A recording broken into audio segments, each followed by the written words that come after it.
It's now very easy to tell when the left in this country or anywhere around the world have lost an argument scientifically, intellectually and morally.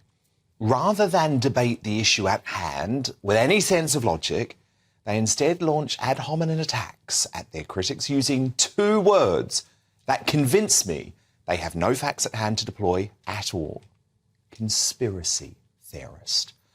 Oh, the number of times I've been called that over the past few years, like for suggesting the British establishment would try and overturn the biggest democratic mandate in history to prevent Brexit, for saying early in 2020 that COVID almost certainly leaked from a Chinese lab, quite likely in a deliberate manner, for rubbishing the public health officials who insisted the COVID vaccine would prevent transmission and came with no serious side effects, for claiming sinister government disinformation units were working with social media giants to silence opposition to their authoritarian plans with shadow bans, making it clear that there's very little chance Jeffrey Epstein's death was a suicide. Yep, I was proudly a conspiracy theorist every time.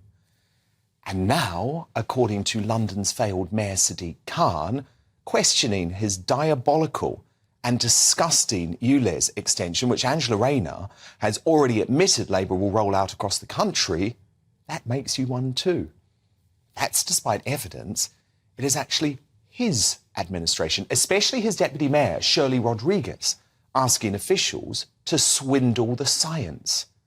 Sadiq Khan has lost the argument and lost the plot. Watch him dig his own political grave with that nodding dog, James O'Brien, at the Labour Broadcasting Company. Have you been surprised by how ugly things have got, particularly in the last week? I don't know, I presume you saw the Evening Standard. It was almost like a wanted poster, wasn't it? Sadiq's suburban nightmare. Mayor's popularity in outer London at minus 24 with a week to go. I mean, have you been surprised by the tone of the coverage? Yeah, listen, I didn't expect for there to be, people linking my policies to clean up the air with conspiracy theories. I did expect people to have genuine concerns, and I've been listening to those genuine concerns. I didn't expect, this to be weaponised by others who you and I have exchanged with, who didn't believe COVID was real, believed in conspiracy theorists, and so forth.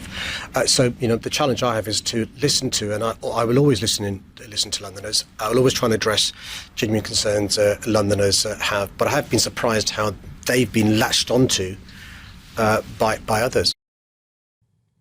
Khan is the only conspiracy theorist. Addicted to the power over COVID, he now attempts to unleash climate fear porn on an almost daily basis to terrify Londoners. But the reality is that ULEZ is Labour's poll tax moment.